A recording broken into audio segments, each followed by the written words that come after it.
আমারে সবচেয়ে কঠিন এবং পরিশ্রমের কাজ হচ্ছে লিটার পরিষ্কার করা। আসসালামু আলাইকুম এভরিওয়ান, কি অবস্থা সবাই, কেমন আছেন? আশা করি সবাই ভালো আছেন। তো সকাল সকাল ঘুম থেকে উঠে বাইরে পাশে আমাদের পাশের এলাকাতে আসছি। এখানে আসার পর কিছুক্ষণ ছিলাম, ওইখান থেকে সাপ্রাইজের আসছি। আসার পর হচ্ছে যে দেশি হাঁস মুরগিগুলোর জন্য দান কিনতে হবে। তো দানগুলো কিনে কাটা শেষ করে আমরা চলে আসছি বাড়িতে আসার পর এখন কাজ হচ্ছে যে মুরগিগুলোরে খাবার দিতে হবে। প্রত্যেকদিন সকালবেলা আমাদের কাজ সেটা হচ্ছে যে মুরগিগুলোর খাবার এবং পানি দেওয়া। তো আমরা হচ্ছে যে খাবারগুলো আর পানিগুলো দিতেছিলাম। তো আমরা খাবার হচ্ছে যে সকালবেলা 2 কেজি খাবার দিই, তারপর হচ্ছে দুপুরবেলা 1 কেজি, বিকেলে আবার 2 কেজি খাবার দিই। আমাদের খাবারের তালিকা হচ্ছে যে সোনালী গ্রোয়ার, এগুলো আমরা দিই। ককের যে খাবারগুলো আর কি সোনালী গ্রোয়ার এগুলো দিই। তো আমি আপনাদেরকে ভিডিও শুরুতে বললাম যে আমাদের খামারের সবচেয়ে কঠিন কাজ হচ্ছে লিটার পরিষ্কার করা। আসলে এটা একটা পরিশ্রমের কাজ, আর এটা ছাড়া আর আমারই পরিশ্রমের কোনো কাজ আমি দেখি না এই আর কি।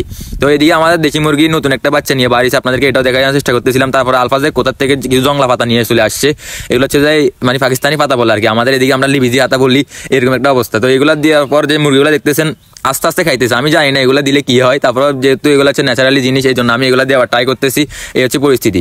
আর এদিকে আমি আমাদের এই যে হাঁসের বাচ্চাগুলোকেও দেখানোর চেষ্টা করতেছি। অনেকগুলো হাঁসের বাচ্চা এখানে মাশাআল্লাহ, আপনারা সব একটা কমেন্ট করবেন। আবার এদিকে হচ্ছে গলাশিলা মুরগিগুলো দেখানোর চেষ্টা করতেছি, কারণ হচ্ছে আমার একটা সময় ছিল গলাশিলা মুরগি আমি দেখতে পারতাম না, এখন দেখি আমার অনেক ভালো লাগে গলাশিলা মুরগিগুলো।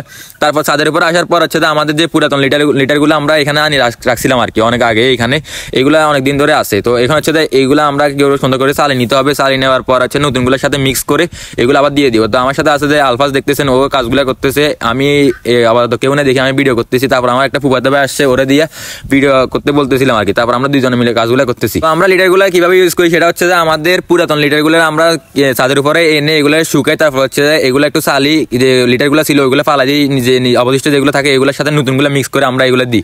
তারপর হচ্ছে আমাদের এগুলো চালা শেষ করে আমরা কি করছি, এগুলো মানে সুন্দর করে বস্তার মধ্যে নিয়ে তারপর আমরা নতুন লিটারগুলোর কাছে চলে আসছি। এদিকে হচ্ছে আমাদের নতুন লিটারগুলো আছে, এখন হচ্ছে নতুন পুরাতন এই লিটারগুলো আমরা নিয়ে দিয়ে দিব আর কি। তো আমাদের একটা জিনিস বেশি মেনটেন করতে হয়, সেটা হচ্ছে বায়োসিকিউরিটি এবং হচ্ছে অ্যামোনিয়া গ্যাস। বিশেষ করে অ্যামোনিয়া গ্যাসটা আপনার লিটারের কারণে হয়ে যাবে। তারপর হচ্ছে যে বায়োসিকিউরিটি যে ব্যাপারটা, বাইরে থেকে যে পরিমাণ জীবাণু বা কোনো এই জীবাণুনাশক কোনো কিছু যদি মানে খামারের আশপাশে থাকে, তাহলে হচ্ছে সবগুলো মুরগি অসুস্থ হয়ে যাবে আর কি।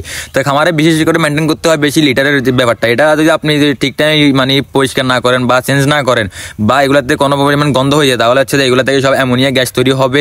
আর লিটারের যে ব্যাপারটা সেটা হচ্ছে অবশ্যই চেঞ্জ করতে হবে এটা আর কি।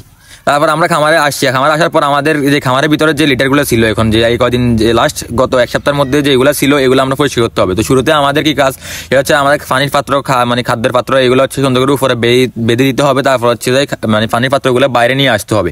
তো দেখতেছেন আমি কাজগুলো শুরু করে দিয়েছি। প্রথমে একটা ঝাড়ু দিয়ে সুন্দর করে আমি এক সাইড ধরে পরিষ্কার করতেছিলাম। তারপর হচ্ছে আলফাজে করতেছে, ভিডিও করার মতো এখন কেউ নেই, এই জন্য হচ্ছে আলফাজে ভিডিও করতেছে, আমি কাজটা করতেছি। সবাই আমাদেরকে একটু বিশেষ করে সাপোর্ট করবেন, নতুন করে শুরু করতেছি এই আর কি। তো আমি আপনাদেরকে একটা জিনিস বলতে চাচ্ছি, এটা হচ্ছে যে খামারে আপনারা যারা এই খামার করেন, খামারে একটা পরিশ্রমের কাজটা শুধু হচ্ছে লিটারগুলো পরিষ্কার করা। আমি এটা ছাড়া মানে কোনো পরিশ্রমের কাজগুলো এমন দেখতেছি না। আমি আপনাদেরকে একটা কথা বলতে চাচ্ছি, এটা হচ্ছে সবাই যত্ন করবেন। আপনারা অনেকে বলেন বা অনেকে আমি দেখতেছি যে আপনাদের মুরগিগুলো মারা যাইতেছে, বিশেষ করে আপনাদের মানে পরিচালনা বা মানে সুন্দর করে যত্ন না করার কারণে হচ্ছে যে এগুলো হয়। তো আমি সবাইকে বলবো যে সবাই যত্ন করবেন। তো আমাদের মুরগিগুলো হচ্ছে আলহামদুলিল্লাহ সবগুলো মুরগি সুস্থ আছে এবং মানে সবগুলো মুরগি ঠিক আছে। সবাই আমাদের জন্য দোয়া করবেন আর আমাদের ভিডিওগুলোতে বেশি বেশি সাপোর্ট করবেন এই আর কি।